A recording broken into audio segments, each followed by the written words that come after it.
екінші жалпы орта білім беретін мектебі инновациямен бөлісемін челленджін бірінші мектеп балабақша кешенінен қабылдап, номері 3-ші жалпы орта білім беретін мектебіне жолдайды.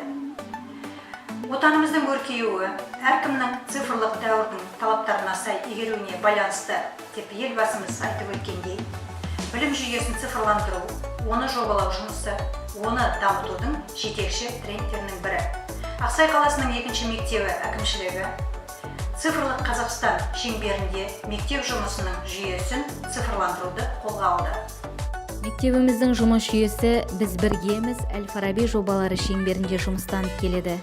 «Біз біргеміз» әлеуметтік жобасының 2019-2020 жылға арналған кезеңі смарт технология білім берудің заманауи мүмкіндігі деп аталады.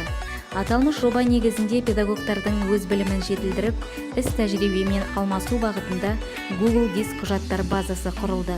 Бұл қызмет бағытындағы ресурстардың қолжетімділігі мен оның тиімділігін қамтамасыз етеді.